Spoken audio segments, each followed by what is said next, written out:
welcome back to the Football Rundown. We're here today talking about Stockport County as they take on Blackburn Rovers tomorrow in the League Cup, the Carabao Cup, call it whatever you like. I tell you, it's absolutely boiling today in Stockport. The temperatures are right up, and I'm sure they will be all throughout the week. You can see I'm pretty much sweating here as I'm recording this.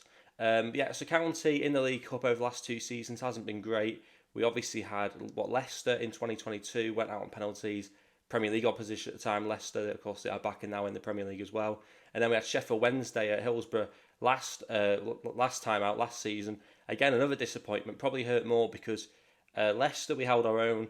Sheffield Wednesday, we were by far the better team, and we just came unstuck with that late equaliser in injury time and lost on penalties. So, in my opinion, we could easily have gone through to the second round in both those matches, but didn't. Maybe, is it third time lucky for Stockport County this time around? I'm not so convinced, I have to say. We're going to delve into that. But before we do, obviously I said we had issues on the channel, tried to do the stream. It was a bit of a nightmare on Saturday, which was a bit of a disappointment to what was a brilliant day, as County did manage to break that record of winning on opening day for the first time in 6 years. We obviously managed to beat Cambridge 2-0 with some brilliant goals. Unfortunately, I can't show them on here because I think I'll be in trouble. But I mean, just to go over, I'm watching it on here as we're talking. That ball from Corey Adai was what we brought him in for, being better with his feet than Ben Hinchliffe.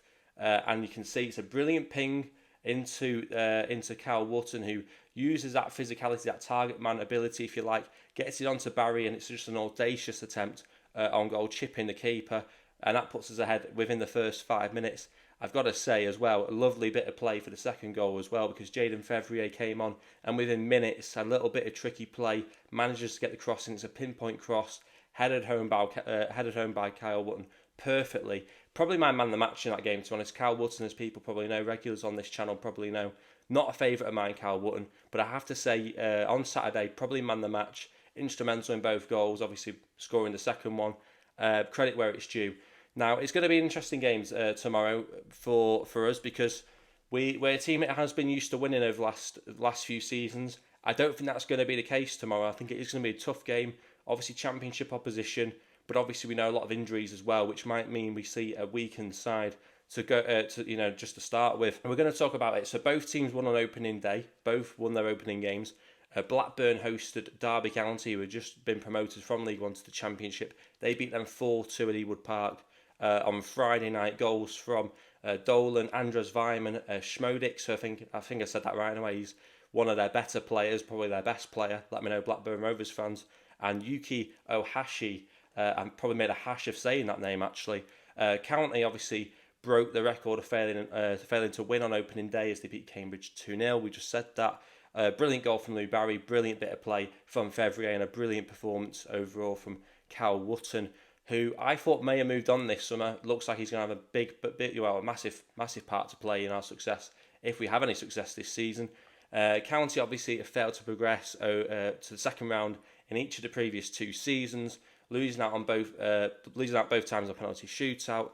Blackburn have not lost in the first round of the EFL Cup since 2021, when Morecambe beat them 2-1 in front of a crowd of 5,283 at Ewood Park. It's very low attendance, I've got to be honest.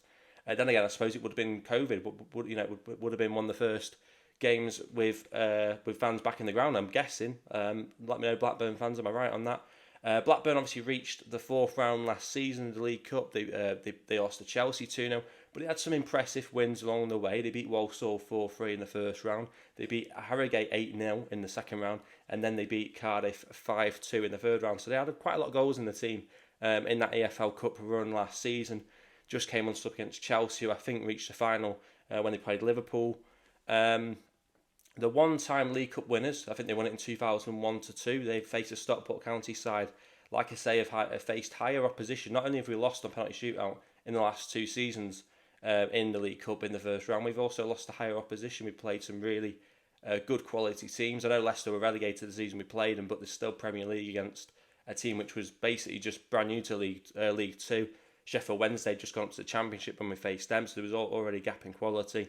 But you wouldn't have known it. I think a lot of people who went to the game last season against Sheffield Wednesday would have said, if you didn't know who was who, you'd say that Stockport County were the Championship side based on that performance. So yeah, massively disappointing.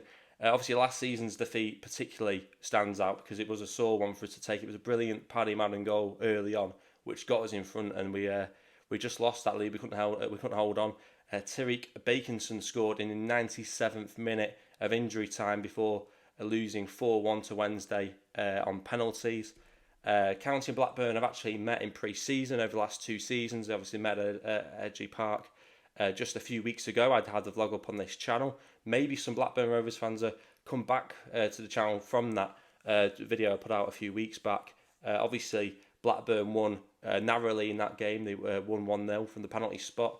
But the last time Stockport County faced Blackburn in a competitive match, it has been some time. In fact, the last time was April 2001. I wasn't even 1 year old when that was, to put it into perspective how long it's been.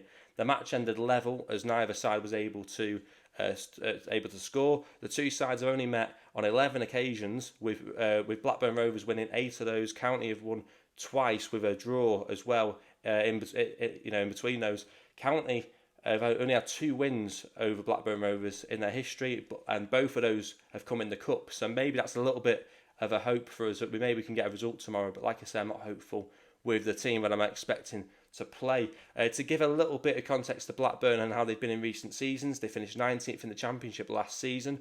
3 points, safe by 3 points. 3 points separated them from Birmingham, who took the final relegation spot. Been potentially a shock season for them last season, having finished 8th and 7th in the seasons before that.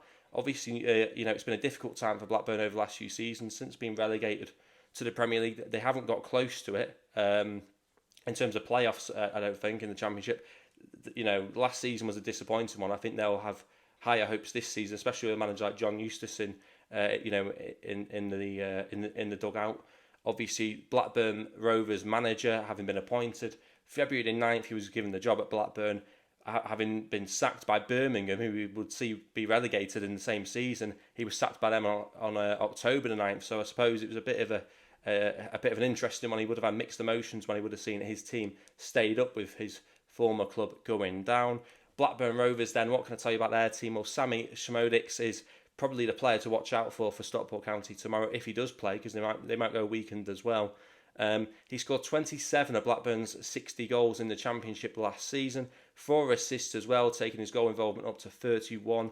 The Colchester-born forward already has a goal and an assist to his name in the EFL this season, having been involved in 2 of the goals against Derby on Friday night. Summer signing Maktar Gay, who signed from RWD Molenbeek, the same club that Teo Adaramola spent time on loan at last season when he was on loan from Crystal Palace. Obviously, he's part of the Stockport County team this season, but of course injured for some time as well now, having been actually injured in the Blackburn Rovers friendly a few weeks back.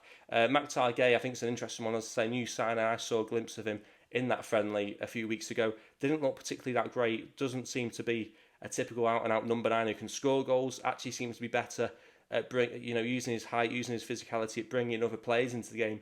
I think other players are a lot more likely to score than he is this season. He may well get a few assists. He may well have involvement in goals, but I don't think he's going to be someone who's going to go and score 20, 25 goals this season in the Championship.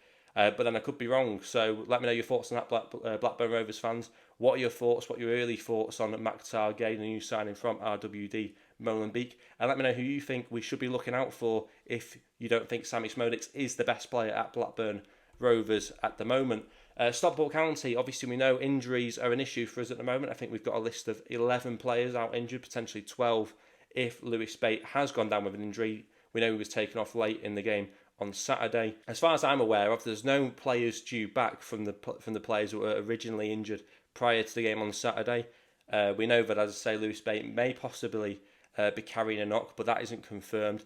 Dave Chalner said he should be fine, but probably wouldn't have played on Tuesday anyway, so he is pretty much ruled out, I would think, and he's basically the planning for him to be ready for Blackpool away on Saturday. Sensible thing to do, really. When he was asked what kind of a team and approach he'll take to the game on Tuesday, he said it'll be a very young team. We're not in a position where we can risk players. Obviously, I'm paraphrasing a little bit here, but he basically said it'll be a young team. If Bate is injured, that's 12 outfield players injured. It'll be a young team, Some who need minutes will get minutes, but many will be rested for Saturday. And he also accepts it'll be a tough night, but knows he can't take any risks, which I think is disappointing because I think that, as I said, the last 2 seasons, I think we've given it a bloody good go. Even though we have lost in the first round, I think we've really given it our best, and I think we've been good enough to go through. It just luck hasn't been on our side, so it's disappointing that we're not going to give it a good go by the sounds of it tomorrow. The team news is going to be an interesting one. It's difficult to predict the starting lineup for this game because, like I say, a lot of players are going to be rested for Saturday, understandably. I suppose, look, it'd be nice to have a cup run. It'd be nice to try and get into the second round. It would be nice to have a potential Premier League away day in the second round. But, at the end of the day, what's more important, a game, a second round EFL Cup game, or getting 3 points against Blackpool on Saturday. It's got to be the 3 points on Saturday. So I understand it. We've got to be pragmatic. Obviously, I'm going to the game tomorrow, so the vlog will be out. But slightly disappointed that we're not going to see us go for it. But as I say, I do understand that. But like I say, predicted lineup is going to be tough because we know that certain players are not going to be used because they're being rested. And with the injury problem we got at the moment, why would you risk any more players being injured?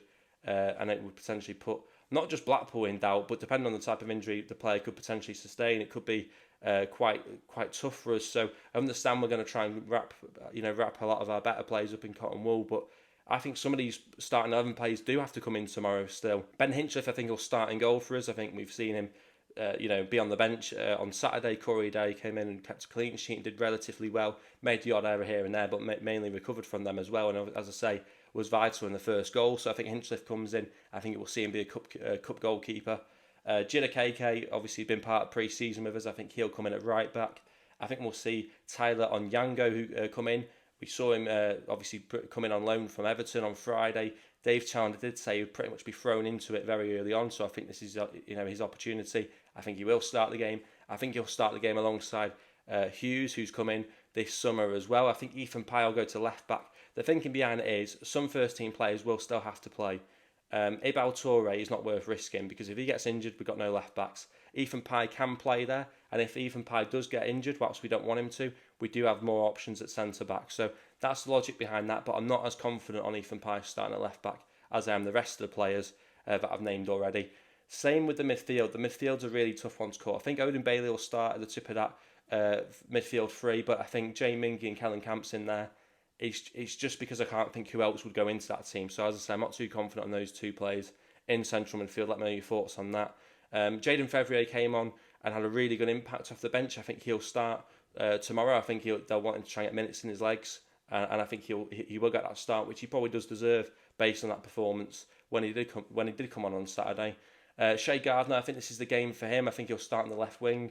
I think he's looked good in pre-season. I think Dave Chandler alluded to it. At the sort of post-match on Saturday, he said that young players will get opportunities. I think this is an opportunity for Shea Gardner, and I think it's the perfect game for him. Centre forward, we're in a right crisis at the moment. Michael Mellon's out injured for God knows how long. Tanto Alafi's not going to be back till Saturday. Nick Powell's an option in both attacking midfield and as a forward, but again, don't think he's going to be back till Saturday. So that leaves me with only Louis Barry as an option. He said that he's a little bit behind where we'd like him to be, so we might play him more to try and get minutes and try and get that match sharpness up. Cal Wotton, I think, will be wrapped up in cotton wool because he's the only out-and-out striker we've got available. But as I say, I'm not too confident on that prediction of Barry starting up front. As much as I'd like it, I think that maybe we'll see some more younger players. I'm just not aware of the younger players that can fill those positions. Do let me know what you think your team selection would be going into the game tomorrow, but it will be a youthful side, and I don't think it'll give us the best chance of winning. I think we know it's going to be, we know we're going to be in for a tough night. Depending on what Blackburn do as well, though, because Blackburn might put out a younger side as well, and if they do that, is their younger side necessarily going to be any better than some of our younger players mixed with some of our first team players? I'm not too sure. What I would say is if Blackburn do go weaker as well, it probably makes it a bit more of a competitive match between the two teams. It just means we don't have those big name players to look forward to watching. But yeah, I mean, as I say, I'm still looking forward to it because it'll be my first time at Edgeley Park. Apart from the pre-season game, it'll be my first time at Edgeley Park this season. Looking forward to it. As I say, we had the match vlog out as well afterwards as well. And we also have the match vlog coming up on Saturday as well because I have managed to secure tickets for Blackpool, which I'm absolutely over the moon about. I mean, that means County taking 4,000 fans to Blackpool away, which is absolutely brilliant when you factor in that we weren't even getting that for a home game maybe 6, 7, 8 years ago. So absolutely brilliant. It says a lot about the direction which the football club's going in. And like I say, massive looking forward to Saturday. Looking forward to tomorrow as well, but I'm just not as hopeful about the result, given the fact that we are going to see some younger players play, understandably, though, of course. So yeah, like I said, I want to get your thoughts in the comment section below. Maybe you're a Blackburn Rovers fan. Let me know who you think will be involved in the game tomorrow. How confident are you getting a win? If you're a County fan, let me know your thoughts on who you would pick tomorrow. Who do you think will be picked tomorrow? It sounds like we're going to go weaker. Score prediction for me is so tough. I don't think we're going to win the game. I've got to be honest about that. I think it could be a difficult night, like Dave Challoner said. I think we could see a bit of a hammering. I'm going to go with a 3-1 defeat to Blackburn Rovers tomorrow. I think that's not too bad. Look, concede 3 goals, but we managed to still see us score one. I can take that, to be fair, if it is a weakened side. So I'm going to go with a 3-1 defeat, unfortunately. Let me know your score prediction in the comment section below. Of course, don't forget to like the video, subscribe if you are new, and as always, thanks for watching.